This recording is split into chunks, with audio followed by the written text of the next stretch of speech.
तो देखिए, आज प्लांट फिजियोलॉजी का एक इम्पॉर्टेंट चैप्टर कर रहे हैं, फोटोसिंथेसिस। तो आप देख रहे हैं पीछे लिखा है फोटोसिंथेसिस। इसको अप्रोच करने का मैंने थोड़ा सा तरीका डिफरेंट लिया है। मैं आपको जो बहुत बेसिक कंसेप्ट्स हैं उनका एक ओवरव्यू दूंगा।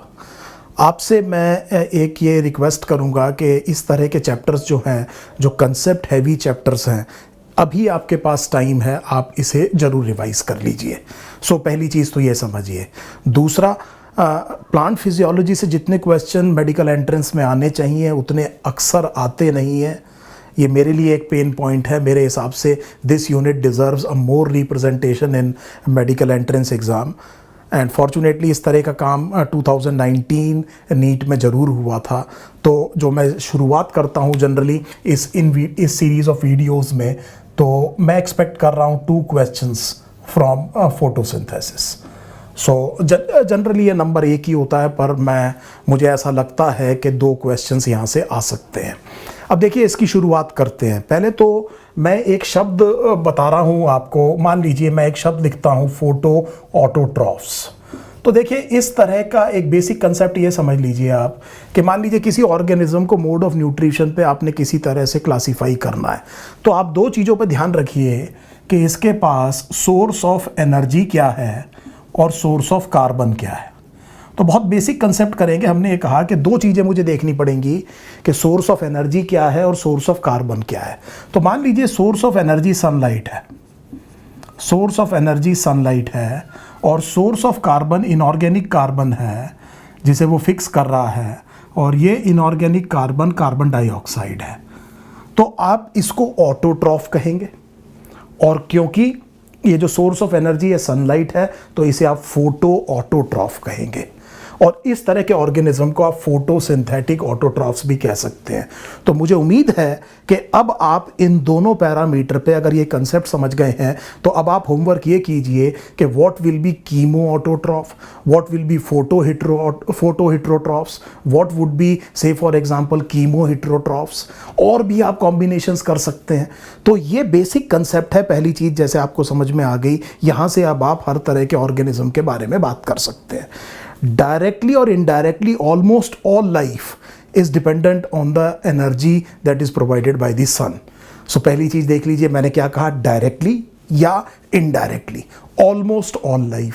तो जब मैं ऑलमोस्ट ऑल लाइफ कह रहा हूं, तो अब आप बैठ करके ये सोचिए वीडियो को पॉज करके कि वो कौन सा एक बहुत रेयर एक्सेप्शन हो सकता है जो इस पर्टिकुलर सेंटेंस को कॉन्फॉर्म नहीं कर रहा है। सो इस तरह से इस वीडियो को हम करेंगे। I will try to ignite some logic into you. मैं बहुत ज़्यादा हर चीज़ को फाइनल नहीं बताऊंगा। उसके लिए हमारे जो फुल कोर्स वीडियो हैं उसको आप कर सकते हैं। मास्टर क्लास को खूब अच्छे से कीजिए। सारे के सारे कंसेप्ट्स को मैंने बहुत अच्छे से एक्सप्लेन किया हुआ है। ओवरव्यू यहां पर हम इस वीडियो में ले रहे हैं। सो आगे चलते हैं। देखिए, फोटोसिंथेसिस अब 2 तरह का हो सकता है।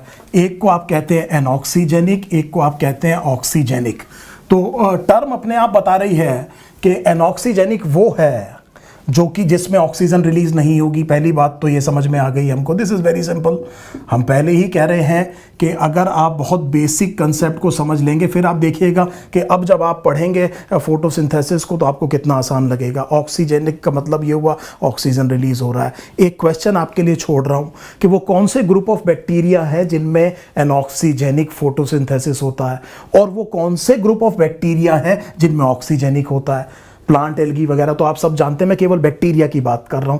क्या आप आइडेंटिफाई कर सकते हैं कौन से ग्रुप के bacteria anoxygenic photosynthesis carry out करते हैं और कौन से ऑक्सीजेनिक कैरी आउट करते हैं? एक अगला कंसेप्ट समझिए कि फोटोसिंथेसिस में हम बेसिकली इस वाले की बात करेंगे। हम ग्रीन प्लांट्स की बात कर रहे हैं। हम जो फोटोसिंथेसिस जनरल बात कर रहे हैं वो ये ऑक्सीजेनिक फोटोसिंथेसिस की बात कर रहे हैं जो ग्रीन प्लांट्स में हो रहा है। सो पहले तो जनरलाइजेशन ये समझिए। अब इनमें 3 स्टेप होते हैं। तो 3 स्टेप कौन कौन से हुए? पहले स्टेप में ये जो प्लांट्स हैं किसी तरह से कैप्चर करते हैं the energy that is present in the sunlight. पहला काम तो ये करते हैं। सो पहली बात तो हमें यह समझ में आ गई कि they capture energy that is present in the sunlight. अब दूसरी चीज, उसके बाद में इस एनर्जी की मदद से बनाते हैं एटीपी और बनाते हैं रिड्यूसिंग पावर, मतलब NAD+ को कन्वर्ट करते हैं NADPH में। सो ये रिड्यूसिंग पावर बनाई और एटीपी बनाया, तो ये बात आपको समझ में आ गई। और फिर तीसरा काम ये करते हैं कि ये एटीपी और NADPH की जो रिड्यूसिंग पावर है, ये जो एनर्जी अवेलेबल है, इसकी मदद से अगला स्टेप करते हैं जिसे हम कहते हैं कार्बन फिक्सेशन, जिसमें आपने वो इनऑर्गेनिक कार्बन डाइऑक्साइड से ऑर्गेनिक कार्बन बनाना शुरू किया। ये दोनों लाइट की प्रेजेंस में होते हैं, तो आपने इन्हें कह दिया लाइट डिपेंडेंट। ये आपने क्या कहा, लाइट डिपेंडेंट। इसको मैंने कहा कार्बन फिक्सेशन। कार्बन फिक्सेशन को मैं ये कहूँगा कि ये लाइट इंडिपेंडेंट रिएक्शन है। तो यहाँ पर मैं आपसे एक और क्वेश्चन छोड़ूंगा आपके लिए कि क्या डार्क रिएक्शन सही शब्द है? कई बार आपने पढ़ा होगा इसको डार्क रिएक्शन भी कहा जाता है। तो आप ये देखिए कि why it is better to call this particular thing as light independent reaction. और क्या ये बात सही है कि लाइट डायरेक्टली इनडायरेक्टली किसी भी तरह इन कार्बन फिक्सेशन के स्टेप्स में इन्वॉल्व नहीं होती? आगे आप और देखेंगे कि क्या कार्बन फिक्सेशन के कुछ एंजाइम्स लाइट एक्टिवेटेड हैं, तो इनडायरेक्टली उनको भी लाइट चाहिए। क्यों हम इसको लाइट इंडिपेंडेंट रिएक्शन कह रहे हैं बजाय डार्क रिएक्शन के? तो ये एक आपको मैंने ओवरव्यू दिया कि फोटोसिंथेसिस में एक्चुअली क्या होता है। एक ये दूसरा कंसेप्चुअल ओवरव्यू मैंने आपको दे दिया। उसके बाद आपकी एनसीईआरटी जब यहाँ पर अर्ली एक्सपेरिमेंट्स की बात करती है, देखिए ध्यान से, सो 13.2 की जब बात हो रही है तो यहाँ पर कुछ अर्ली एक्सपेरिमेंट्स हैं। तो इन साइंटिस्ट के बड़े इंपॉर्टेंट एक्सपेरिमेंट्स की वजह से हमें प्रोसेस ऑफ फोटोसिंथेसिस समझ में आया। सो इस पर्टिकुलर वीडियो में मेरा एम्फेसिस कुछ आपको इन पर्टिकुलर एक्सपेरिमेंट्स के बारे में बताना होगा। ये बात देखिए, फिर समझ लीजिए, मैं आपको ग्रॉस ओवरव्यू दे रहा हूँ। कुछ चीज़ें जो मुझे लगता है कि आपको थोड़ा सा हो सकता है ठीक से ना आती हो, वो ज़रूर एक्सप्लेन करूँगा, लेकिन एक ओवरव्यू आपके पास दे रहा हूँ। आप इसको पढ़िए और उसके बाद खूब क्वेश्चंस कीजिए मास्टर क्लास के। बहुत आपको मज़ा भी आएगा इस क्वेश्चन में। लेट अस फॉरगेट कितने क्वेश्चन आते हैं। Some topics must be enjoyed. तो देखिए, एक एक्सपेरिमेंट याद रखिएगा, वैन हेलमोंट। तो वैन हेलमोंट का एक्सपेरिमेंट, उसके बाद में आपकी एनसीईआरटी। देखिए, जो भी आपको आता है मैं बहुत ज़्यादा उसको डिस्कस नहीं कर रहा हूँ। प्रीस्ले का आपको पता है, और प्रीस्ले ने कहा था कि वेजिटेशन जो है वो एयर को रीस्टोर कर रही है। याद कीजिए, आपकी एक्सपेरिमेंट, आपकी एनसीईआरटी में ये एक्सपेरिमेंट दिया हुआ है। सो जोसेफ प्रीस्ले, तो देखिए इधर ये एक्सपेरिमेंट दिया हुआ है, ये वाला एक्सपेरिमेंट आपकी एनसीईआरटी में। तो आपको ये समझ में आया कि एयर को रीस्टोर करती है। फिर इसके बाद में एक और साइंटिस्ट आया, इसका नाम था इंगनहाउस। इंगनहाउस ने क्या किया? स्टॉप कीजिए वीडियो को, एग्जैक्टली सोचिए दिमाग में क्या किया। तो उसने ये कहा कि ये जो रिप्लेसमेंट है एयर का, ये जो रिस्टोरेशन है एयर का, ये केवल प्लांट के ग्रीन पार्ट्स कर रहे हैं। और इंगनहाउस वो साइंटिस्ट था जिसने प्रिलिमिनरी इक्वेशन दी फोटोसिंथेसिस की, और इन्होंने ये कहा कि कार्बन डाइऑक्साइड और water in the presence of light energy, इससे बना कार्बोहाइड्रेट और ऑक्सीजन। तो देखिए, ये प्रिलिमिनरी इक्वेशन आई जो कि इंगनहाउस ने दी। और इंगनहाउस ने ये सोचा कि ये जो कार्बन है ये स्प्लिट हुआ, ये ऑक्सीजन रिलीज हो गई। देखिए यहाँ से क्या रिलीज हो गई? ऑक्सीजन रिलीज हो गई। और ये कार्बन किसके साथ जुड़ गया? इसके साथ H2O के साथ में, और ये CH2O बन गया। सो हालांकि ये गलत है, लेकिन just to begin with it was not a bad start. तो मुझे उम्मीद है ये इंगनहाउस के बारे में आपको अब बात समझ में आ गई होगी। इसके बाद एक पर्टिकुलर एक्सपेरिमेंट में थोड़ा सा आपको उसका कंसेप्ट देता हूं, ध्यान से समझिएगा। एक बहुत इंपॉर्टेंट साइंटिस्ट ब्लैकमैन ने क्या देखा कि उन्होंने अलग अलग फैक्टर्स का इफेक्ट देखा कि फोटोसिंथेसिस पर अलग अलग फैक्टर्स का क्या इफेक्ट आता है। सो साइंटिस्ट का नाम ब्लैकमैन, और ब्लैकमैन ने ये देखा कि क्या क्या असर आता है। तो देखिए, लाइट, कार्बन डाइऑक्साइड और टेम्परेचर, मान लीजिए इन फैक्टर्स का हम असर पढ़ने की कोशिश कर रहे हैं। ये काम ब्लैकमैन ने किया। तो ब्लैकमैन ने ये कहा कि लो लाइट इंटेंसिटी पे आप जितनी मर्जी CO2 और टेम्परेचर को बढ़ा लीजिए, फोटोसिंथेसिस का रेट नहीं बढ़ेगा। तो इसका मतलब इस टाइम पर ये लिमिटेड है बाय द लाइट। अब आप लाइट की इंटेंसिटी बढ़ाते जाएंगे तो रेट ऑफ फोटोसिंथेसिस इंक्रीज होता जाएगा। और एक लाइट इंटेंसिटी वो आएगी जब रेट ऑफ सिंथेसिस काफ़ी ज़्यादा, रेट ऑफ फोटोसिंथेसिस काफ़ी ज़्यादा हो गया और फर्दर लाइट इंटेंसिटी बढ़ाने पर रेट ऑफ फोटोसिंथेसिस इंक्रीज नहीं कर रहा है। तो पहली चीज तो उनको ये समझ में आ गई। अब जब ये लाइट इंटेंसिटी की लिमिटेशन उन्होंने खत्म कर दी, तब उन्होंने देखा कि अब अगर आप CO2 बढ़ाते हैं या टेम्परेचर बढ़ाते हैं तब रेट ऑफ फोटोसिंथेसिस इंक्रीज किया जा सकता है। तो यहां से ब्लैकमैन ने दो बहुत इंपॉर्टेंट चीजें लोगों को बताई। उन्होंने ये कहा कि ये जो फोटोसिंथेसिस है बेसिकली 2 स्टेप प्रोसेसेस हो गए, एक जो कि लाइट डिपेंडेंट है और एक जो कि लाइट इंडिपेंडेंट है। Try to understand the importance of this particular simple logical thinking. So यहां पर ब्लैकमैन ने क्या कहा कि इसका मतलब ये हुआ, शुरू में जब लाइट लिमिटेड थी तो आप देख रहे हैं CO2 बढ़ाइए, टेम्परेचर बढ़ाइए, कोई फर्क नहीं पड़ रहा, तो वहां पर केवल रेट ऑफ फोटोसिंथेसिस बढ़ाने का एक ही तरीका है कि आप लाइट इंटेंसिटी बढ़ाइए, तो ये लाइट डिपेंडेंट पार्ट हो गया। और उसके बाद में लाइट से इंडिपेंडेंट हो गया, क्योंकि एक पर्टिकुलर लिमिट के बाद में आप लाइट इंटेंसिटी इंक्रीज कर रहे हैं, रेट ऑफ फोटोसिंथेसिस इंक्रीज नहीं हो रहा है। तब उन्होंने कहा कि अब आप CO2 और टेम्परेचर बढ़ा देंगे तो रेट ऑफ फोटोसिंथेसिस इंक्रीज होगा, तो ये लाइट इंडिपेंडेंट पार्ट हो जाएगा फोटोसिंथेसिस का। तो अब इधर देखिए, इसका मतलब ये हुआ कि हमने ये कहा कि एक लाइट डिपेंडेंट है, जैसा हम पहले भी देख चुके हैं, और एक लाइट इंडिपेंडेंट फेज है। एक तो ये बात समझ में आ गई। दूसरी बात बड़े ध्यान से समझिएगा जो मैं आपको बता रहा हूं, यहां पर टेम्परेचर का असर आ रहा है, और जब उन्होंने टेम्परेचर बढ़ाना शुरू किया तो उन्होंने देखा कि 35-40 डिग्री टेम्परेचर तक, बल्कि 35 डिग्री सेल्सियस ऑफ टेम्परेचर तक टेम्परेचर इंक्रीज करने से रेट इंक्रीज हो रहा है। लेकिन अगर टेम्परेचर 35-40 से ऊपर जाता है तब ये असर नहीं है, एक्चुअली गड़बड़ होती है उस टाइम पर। तो जब उन्होंने देखा कि ये जो टेम्परेचर जो इंक्रीज कर रहा है रेट ऑफ फोटोसिंथेसिस को, ये एक इस पर्टिकुलर टेम्परेचर रेंज तक ही कर रहा है, तो क्या आप समझ सकते हैं कि he was very very very logical in this thinking कि ये जो स्टेप है, जो दूसरा स्टेप है, ये एंजाइम डिपेंडेंट होना चाहिए, ये एंजाइम डिपेंडेंट होना चाहिए। Try to understand the importance of this particular finding. तो उन्हें एक बात समझ में आ गई कि अगर ये 35-40 तक ही कहानी हो रही है और उसके बाद गड़बड़ हो रही है, अब आप जानते हैं एंजाइम्स प्रोटीन्स होते हैं, और प्रोटीन्स हाई टेम्परेचर पे क्या हो जाते हैं, डीनेचर हो जाते हैं। तो आपको ये बात बहुत अच्छी तरह समझ में आ गई कि कितना इंपॉर्टेंट एक्सपेरिमेंट किसने किया, ब्लैकमैन ने किया। इसके बाद एक और हम एक्सपेरिमेंट देखेंगे। This experiment was done by CB van Niel. Purple sulphur bacteria में इन्होंने काम किया। तो पर्पल सल्फर बैक्टीरिया में उन्होंने ये देखा कि वो ऑक्सीजन रिलीज नहीं करते हैं।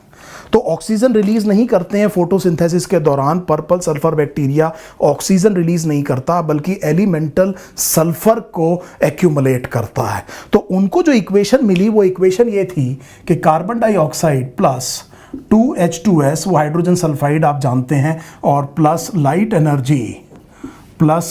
एनर्जी, और उन्होंने ये कहा कि यहाँ पर ये कार्बोहाइड्रेट बना, वाटर बना, ध्यान दीजिए, और एलिमेंटल सल्फर एक्यूमुलेट हुआ।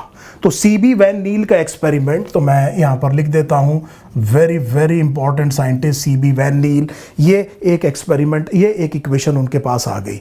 अब इस इक्वेशन को हम इंगनहाउस की इक्वेशन से कोरिलेट करते हैं। तो अगर इंगनहाउस ये कह रहे हैं, अगर आप देखें तो बड़े ध्यान से, CH2O, यहाँ पर मुझे लाइट एनर्जी और लिखना चाहिए, प्लस लाइट एनर्जी, और ये कार्बोहाइड्रेट हो गया, plus oxygen. This is what Ingenhousz is saying.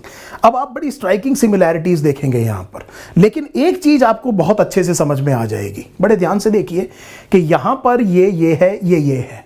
इसका मतलब ये हुआ कि यहां से एलिमेंटल सल्फर एक्यूमुलेट हो रहा है। Can you imagine what corrections would be made to the Ingenhouse equation right now by this observation? क्या किया जा सकता है? रोकिए, अपने वीडियो को पॉज कीजिए और सोचिए 2 सेकंड के लिए। सोचिए कि जैसे ही CB वैन नील के सामने ये आया तो उनको एक बात समझ में आ गई कि यहाँ पर जो गलत कह रहे थे इंगनहाउस के कार्बन डाइऑक्साइड की स्प्लिटिंग से ऑक्सीजन रिलीज होती है, वो एक्चुअली किससे होती है? वाटर के स्प्लिटिंग से होती है। क्योंकि यहाँ पर ये जो H2S की जगह क्या आएगा? H2O आएगा, और वाटर के स्प्लिटिंग से एक्चुअली क्या रिलीज होती है? ऑक्सीजन रिलीज होती है। So this was a very very important thing. और एक और बात याद रख लीजिए कि जब ये बाद में रेडियो एक्टिव आइसोटोप्स यूज किए गए, ऑक्सीजन 18। अब आप पढ़ेंगे जब अपनी एनसीईआरटी तो आप देखेंगे कि रेडियो ट्रेसर टेक्निक से इस बात को प्रूव किया गया कि एक्चुअली ये जो सोर्स ऑफ ऑक्सीजन है ये एक्चुअली कार्बन डाइऑक्साइड नहीं है, it is splitting of water. So very very important by experiment by CB van Niel. CB van Niel ने एक बात और कहा, उन्होंने ये कहा कि जो लाइट डिपेंडेंट फेज है उसमें जो H+ और जो इलेक्ट्रॉन्स मिल रहे हैं वाटर के स्प्लिटिंग से जो आपको प्रोटॉन और इलेक्ट्रॉन मिल रहा है, इसकी एनर्जी की मदद से कार्बन फिक्स किया जाता है। So this is what he thought. So CB van Niel ने यह कहा कि वाटर को जब आप स्प्लिट करते हैं तो ये जो H+ और इलेक्ट्रॉन है ये वो एनर्जी है जो कि कार्बन को फिक्स करने में इस्तेमाल हो रही है। तो एक एक्सपेरिमेंट रॉबिन हिल ने किया। सो रॉबिन हिल ने इस बात को प्रूव किया कि जो सीबी वैन नील कह रहे हैं वो बात ठीक है कि नहीं है। तो देखिए उन्होंने क्या किया कि उन्होंने आइसोलेट कर लिए क्लोरोप्लास्ट को। आप जानते हैं बहुत फेमस एक्सपेरिमेंट है, मैं आपको याद दिला रहा हूं। और आइसोलेटेड क्लोरोप्लास्ट को उन्होंने इल्यूमिनेट किया लाइट से। उन्होंने किससे इल्यूमिनेट किया? लाइट से। अब आप एक बार पॉज कीजिए और सोचिए क्या होगा। तो उन्होंने क्या देखा कि ये क्या कर पा रहा था? ऑक्सीजन को रिलीज कर पा रहा था। So isolated chloroplast illuminated by light, they were actually releasing oxygen. फिर इन्होंने ये देखा कि यहाँ पर बाद में ये पता चला कि ये कंपाउंड NADP+ इसको रिड्यूस किया जाता है किसमें? NADPH में। और ये रिड्यूसिंग पावर बाद में इस्तेमाल होती है कार्बन फिक्सेशन में। और उन्होंने ये कहा कि ये जो आइसोलेटेड क्लोरोप्लास्ट है, अगर आप इल्यूमिनेट कर रहे हैं लाइट को, इसको CO2 से डिप्राइव कर दीजिए। अगर आपने CO2 से डिप्राइव कर दिया तो जो वो सिस्टम था उसमें ATP और NADPH एक्यूमुलेट होते हैं। सो बड़े ध्यान से बड़ी बात को समझिए, ATP और NADPH क्या होता है? एक्यूमुलेट होता है। NADPH एक्यूमुलेट होता है। तो एक और चीज पहले अगर आपने याद है, अगर आपने पढ़ा है तो ये एक डाई को भी रिड्यूस कर पा रहे थे। So that means isolated chloroplast illuminated by light were able to reduce a dye and were able to release oxygen. लेकिन अगर इनको डिप्राइव कर दिया CO2 से, तब उन्होंने क्या देखा कि NADPH क्या होता है? इकट्ठा होता है। और अगर CO2 देनी शुरू कर दी तो ना ATP ना NADPH एक्यूमुलेट होता है, बल्कि कार्बन फिक्स होना शुरू हो जाता है। तो इस एक्सपेरिमेंट के बाद में अब आपको करीब करीब सारी बात समझ में आ गई कि ये एक्चुअली फोटोसिंथेसिस में हो क्या रहा है।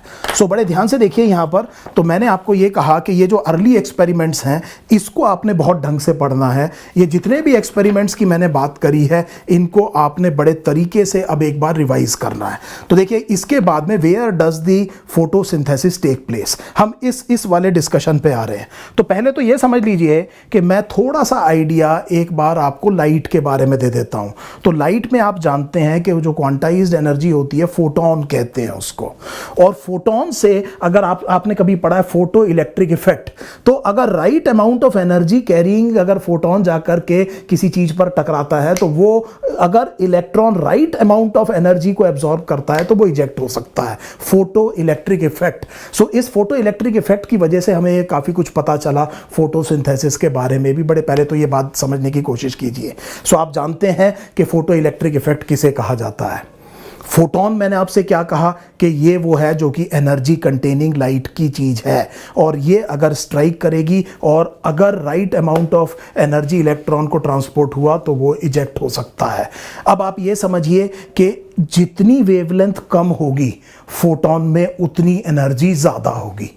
सो एक और कंसेप्ट याद रखिएगा। सो जितनी एनर्जी कम है, हमने क्या कहा, जितनी वेवलेंथ कम है उतनी एनर्जी क्या होगी? ज़्यादा होगी। ये छोटा सा कंसेप्ट एक फोटोन के बारे में भी आपको याद रखना चाहिए। अब अगर हम क्लोरोप्लास्ट की बात करें जो आपकी एनसीईआरटी कर रही है, तो देखिए मैं एक क्रॉस ओवरव्यू दे रहा हूँ। आप ये देखिए, ये आउटर मेम्ब्रेन है क्लोरोप्लास्ट की, डबल मेम्ब्रेन है, और इसके बाद ये इनर मेम्ब्रेन है, और उसके बाद में एक सिस्टम ऑफ इंटरनल मेम्ब्रेन है। तो ध्यान दीजिए, मैंने कहा आउटर मेम्ब्रेन, मैंने कहा इनर मेम्ब्रेन, अब मैं कह रहा हूं a system of internal membranes. और ये जो इंटरनल मेम्ब्रेन्स का सिस्टम है इसे आप कहते हैं थाइलाकॉइड। सो इसको आपने क्या कहा? थाइलाकॉइड। ये थाइलाकॉइड की स्पेस है। ये थाइलाकॉइड की स्पेस है। ये जो बाहर चीज है इसे आप स्ट्रोमा कहते हैं। सो पहले बात ध्यान से सुनिए, आउटर मेम्ब्रेन, इनर मेम्ब्रेन, अब मैं इंटरनल मेम्ब्रेन बना रहा हूं। और ये जो थाइलाकॉइड्स हैं ये स्टैक हैं upon one another like this, और एक स्टैक ऑफ थाइलाकॉइड्स को आप कहते हैं ग्रेनम। और आप देखिए एक और ग्रेनम ये रहा, और आप जानते हैं कि यहाँ से यहाँ जो हमने कनेक्ट किया ये स्ट्रोमा लैमिले है, और इस चीज़ को आपने क्या कहा, स्ट्रोमा। और ये थाइलाकॉइड की क्या है, membrane. So this is the membrane of thylakoid and these are the space. This is the lumen. This is the thylakoid lumen or the space. So इतनी बात आपको समझ में आ गई। मैंने एक ग्रॉस आपको आइडिया दिया क्लोरोप्लास्ट का। कार्बन फिक्सेशन के सारे एंजाइम्स यहाँ होंगे। सो इसको गोल नहीं बनाते हैं, तो हमने क्या कहा, कार्बन फिक्सेशन। और लाइट को ट्रैप करने के लिए सारे के सारे जो पिगमेंट मॉलिक्यूल्स हैं वो थाइलाकॉइड मेम्ब्रेन पर होंगे। बहुत ही कॉमन क्वेश्चन है मेडिकल एंट्रेंस का। सो मुझे उम्मीद है ये वाला जो डायग्राम है वो आपको समझ में आ गया, और आपको ये समझ में आ गया कि आप लाइट रिएक्शन और जब हम डार्क रिएक्शन की बात करेंगे तो कौन सी चीज़ कहाँ पर हो रही है। आई hope this is absolutely clear. आपको याद होगा, अब आपको जैसा देखिए डायग्राम्स में अगर आप देखें, stroma lamellae, outer membrane, inner membrane, stroma lamellae, lamella, grana, stroma, ribosome, starch granule, lipid droplets, ये सब चीज़ें आपको समझ में आई। अब आप देखिए हम बात करेंगे ये फोटोसिंथेटिक पिगमेंट्स की। सो जो फोटोसिंथेटिक पिगमेंट है आप जानते हैं कि फोटोसिंथेटिक पिगमेंट जो मेन है वो क्लोरोफिल है, और क्लोरोफिल ए और क्लोरोफिल बी बहुत ही कॉमन फोटोसिंथेटिक और बहुत इंपॉर्टेंट फोटोसिंथेटिक पिगमेंट्स हैं। दूसरा ये याद रखिए कि कुछ और एसेसरी पिगमेंट्स भी हैं जैसे कैरोटिनॉइड्स। सो बड़े ध्यान से मेरी बात सुनिए, अगर आप क्लोरोफिल का स्ट्रक्चर देखेंगे तो मैं यहाँ पर एक ग्रॉस स्ट्रक्चर बनाने की कोशिश कर रहा हूँ, जस्ट अ ग्रॉस स्ट्रक्चर। तो बीच में मैग्नीशियम है आप जानते हैं, या एन एन एन एन, और यहां पर देखिए एक आर ग्रुप, यहां पर एक चेन आएगी। तो ये जो आर ग्रुप है इसके बारे में देखिए कि अगर ये मिथाइल है, इफ इट इज मिथाइल, और if it is aldehyde CHO, तो आपने ये देखना है कि this is used to differentiate chlorophyll A and chlorophyll B. So ये इसकी वजह से आप क्लोरोफिल ए और क्लोरोफिल बी की बात करते हैं। एक क्वेश्चन देखिएगा कि किस में कौन सा क्लोरोफिल ए है और कौन सा क्लोरोफिल बी है, ये क्वेश्चन तैयार कीजिए। ये भी क्वेश्चन कॉमनली एंट्रेंस में पूछा जाता है। मुझे उम्मीद है ये बात आपको समझ में आ रही होगी। अब देखिए एक इंपॉर्टेंट कंसेप्ट आता है एब्जॉर्प्शन और एक्शन स्पेक्ट्रम का। तो अगर आप इस चीज़ को देखें, यहाँ पर ये वाला जो पेज देखें तो यहाँ पर ये ग्राफ दिखे हुए हैं। तो हमने देखा कि एब्जॉर्प्शन स्पेक्ट्रम देखा और एक्शन स्पेक्ट्रम देखा। एक्शन स्पेक्ट्रम में वो जो एक्सपेरिमेंट है कि आपने एक पर्टिकुलर प्रिज्म को रखा, एक एल्गा को ग्रो किया, और अलग अलग जो वेवलेंथ की लाइट अलग अलग जगह पर जा रही थी, और आपने देखा कि एरोबिक बैक्टीरिया कहाँ पर इकट्ठे हो रहे हैं। सो वहाँ पर सबसे ज़्यादा क्या रिलीज़ हो रही होगी, ऑक्सीजन रिलीज़ हो रही होगी, और वहाँ पर रेट ऑफ फोटोसिंथेसिस सबसे ज़्यादा है। तो इसमें जो क्वेश्चन आएगा वो क्वेश्चन ये है, बड़े ध्यान से देखेंगे अगर आप इस ग्राफ को अगर आप देखें तो ये एब्जॉर्प्शन स्पेक्ट्रम है। सो एब्जॉर्प्शन स्पेक्ट्रम देखिए, जो मेन फोटोसिंथेटिक पिगमेंट है क्लोरोफिल ए वो ये रहा, और उसके बाद में अगर आप देखें ये क्लोरोफिल बी का है, और बाकी जो है वो कैरोटिनॉइड्स के हैं, और ये एक्शन स्पेक्ट्रम है। अब आप एक्शन स्पेक्ट्रम और क्लोरोफिल ए और क्लोरोफिल ए का जो देखिए ये एब्जॉर्प्शन स्पेक्ट्रम है, और फोटोसिंथेसिस का एक्शन स्पेक्ट्रम जब आप सुपर इंपोज कर रहे हैं तो दोनों एक दूसरे को मिरर कर रहे हैं करीब करीब। दोबारा समझिए, यहां पर हम एब्जॉर्प्शन स्पेक्ट्रम देख रहे हैं क्लोरोफिल ए का, क्लोरोफिल बी का, कैरोटिनॉइड्स का। हमने ये कहा कि ये एक्शन स्पेक्ट्रम है, ये एक्शन स्पेक्ट्रम है। आप जानते हैं एंगलमैन का एक्सपेरिमेंट, ये एक्शन स्पेक्ट्रम आपको पता चला, आपने इसको इसके ऊपर सुपर इंपोज किया, और अब आपको पता चला कि main photosynthetic pigment chlorophyll A है। यहां से बड़े ध्यान से मेरी बात समझिएगा। But by looking at figure can you say that there is a complete 1-to-1 overlap between the absorption spectrum of chlorophyll A and the action spectrum of photosynthesis. और देखिए यहां पर can you see that the wavelength at which there is maximum absorption by chlorophyll A, i.e. in the blue and the red region, also shows higher rate of photosynthesis. Hence we can conclude that chlorophyll A is the chief pigment associated with photosynthesis. So ये बात बड़े ध्यान से समझिए, एक तरह का assertion reason question हम बना सकते हैं कि कैसे हम ये कह रहे हैं कि it is actually the main photosynthetic pigment is chlorophyll A.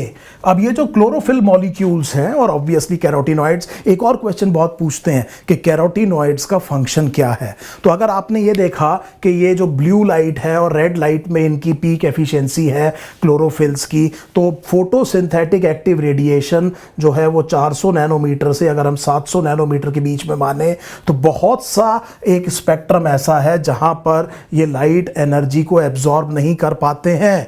सो ये काम फिर ये कैरोटिनॉइड्स और क्लोरोफिल बी करेगा। अगर क्लोरोफिल ए नहीं इस काम को कर पा रहा है तो ये काम कौन करेंगे? क्लोरोफिल बी करेंगे। और कौन करेंगे? कैरोटिनॉइड्स करेंगे। और कैरोटिनॉइड्स का एक और बहुत इंपॉर्टेंट वो असर है, वो स्कैवेंजिंग असर है, वो एक तरह का प्रोटेक्टिव असर है, फोटो ऑक्सीडेशन से बचाता है मेन फोटोसिंथेटिक पिगमेंट को और एंटीऑक्सीडेंट की तरह से काम करता है। So we are not surprised कि carotenoids wide variety of organisms में एक्चुअली मिलते हैं। It is not related only to the plant. Try to think of this antioxidant effect of carotenoids. So मुझे उम्मीद है ये एक क्वेश्चन अब आपको और अच्छे से तैयार हो गया होगा।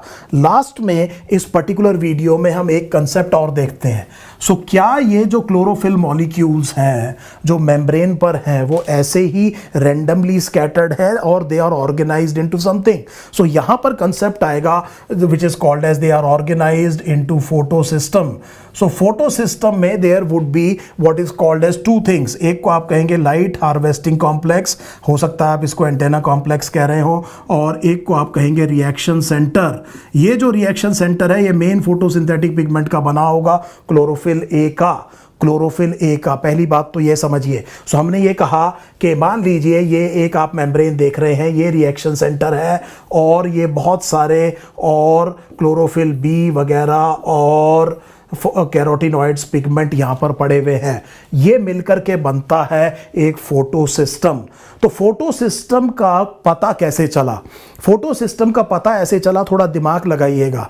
तो जब लाइट की इंटेंसिटी बढ़ाई गई और अगर मान लीजिए ये पॉसिबल है कि किसी एल्गा में हम number of chlorophyll pigments count कर सकें, तो क्या सैचुरेशन तब आती है जब हर एक क्लोरोफिल ने क्या किया है? एब्जॉर्ब किया है लाइट को। फिर मेरी बड़े ध्यान से बात समझिए कि अगर किसी सिंप्लीफाइड पर्टिकुलर मेम्ब्रेन के ऊपर आप ये काउंट कर सकें कि कितने मॉलिक्यूल्स हैं क्लोरोफिल के और फिर उसे लाइट से इल्यूमिनेट करें और इंटेंसिटी बढ़ाते जाए, तो आप ये देखेंगे कि ये सैचुरेशन कहाँ पर आई है। तो आप ये देखेंगे कि नंबर ऑफ मॉलिक्यूल्स जितने हैं उससे बहुत पहले ही सैचुरेशन आ गई है। सो जो आपने एक्सपेक्ट किया था, मान लीजिए कि से फॉर एग्जांपल 2000 मॉलिक्यूल्स के लेवल पर जाकर के क्या आना चाहिए, एक सैचुरेशन आना चाहिए, आप क्या देखेंगे कि काफ़ी जल्दी आ गया है। सो तब हमें पता चला कि ये सारे के सारे इंडिविजुअली नहीं, इनका काम क्या है? अब काम ये है कि ये लाइट एनर्जी को पकड़ते हैं, बड़े ध्यान से देखिए, फोटोन की एनर्जी को पकड़ते हैं, इनका इलेक्ट्रॉन एक्साइट होता है, एक्साइट होने के बाद में ग्राउंड स्टेट पे यहीं आता है। The electron is not transported. बड़े ध्यान से मेरी बात सुनिए। हमने ये कहा कि इस लाइट एनर्जी से इलेक्ट्रॉन एक्साइटेड स्टेट में गया और ग्राउंड स्टेट पे यहीं फॉल करा इसी के अंदर, और इसने जो है एनर्जी आगे ट्रांसपोर्ट करी। सो एनर्जी क्या हो रही है? ट्रांसपोर्ट हो रही है। एक्चुअल इलेक्ट्रॉन ट्रांसपोर्ट नहीं हो रहा और सब ने एनर्जी कैप्चर करके, अब आप समझ सकते हैं कि ज्यादा फोटोसिंथेटिक एक्टिव रेडिएशन की रेंज में एनर्जी को कैप्चर किया जा सकता है, और सब ने एनर्जी कहां पहुंचा दी? रिएक्शन सेंटर पे। और रिएक्शन सेंटर में जब right amount of energy absorb हो गई तब इसका इलेक्ट्रॉन इजेक्ट हुआ और वो इलेक्ट्रॉन किसी इलेक्ट्रॉन एक्सेप्टर के पास गया, जिसे आप प्राइमरी इलेक्ट्रॉन एक्सेप्टर कहेंगे। सो ये असर समझना बहुत जरूरी है कि ये जो लाइट हार्वेस्टिंग कॉम्प्लेक्स है, इसके जो बाकी मेंबर्स हैं, ये एनर्जी को ट्रैप करके रिएक्शन सेंटर तक पहुंचा रहे हैं बजाय इलेक्ट्रॉन के ट्रांसफर के। इलेक्ट्रॉन केवल और केवल किससे रिएक्ट किससे निकल रहा है? क्लोरोफिल ए से, मतलब जो रिएक्शन सेंटर है उस पर्टिकुलर फोटो सिस्टम का, उससे इलेक्ट्रॉन इजेक्ट हो रहा है। अब अगर इससे इलेक्ट्रॉन इजेक्ट हो गया तो ये इलेक्ट्रॉन डेफिशिएंट हो गया।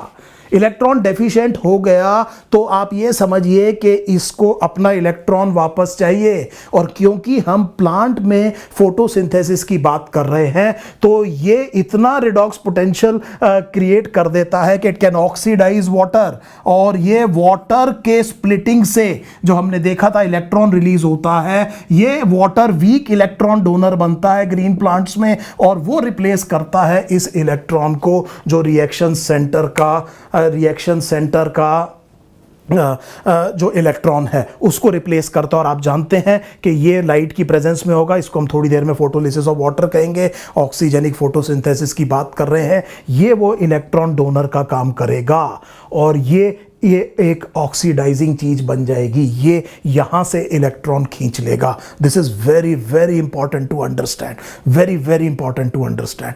लेटर ऑन दो फोटो सिस्टम आइडेंटिफाई हुए, एक को आपने कहा फोटो सिस्टम 1 और एक को आपने कहा फोटो सिस्टम 2। इस पर बहुत कॉमन क्वेश्चन पूछा जाता है। देखिए ये एक्टिविटी के हिसाब से नहीं है।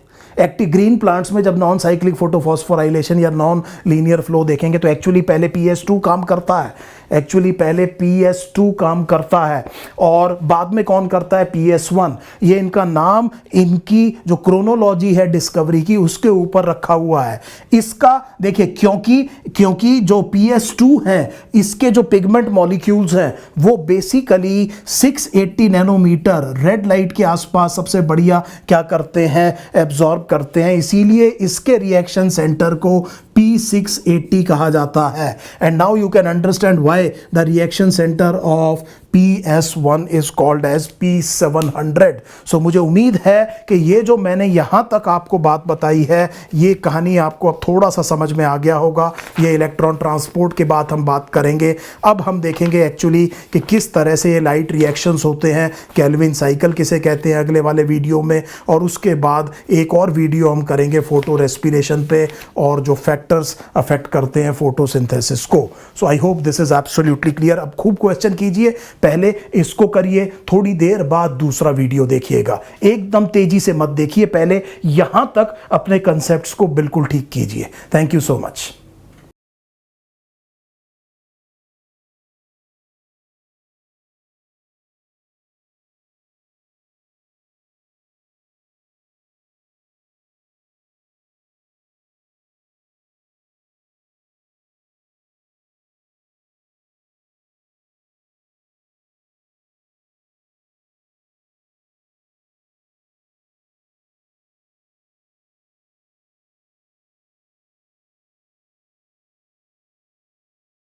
प्ले स्टोर पे जाइए, नीट प्रेप टाइप करिए और नीट प्रेप का ऐप इंस्टॉल कीजिए और आज ही मास्टर क्लास से प्रैक्टिस करना चालू करिए।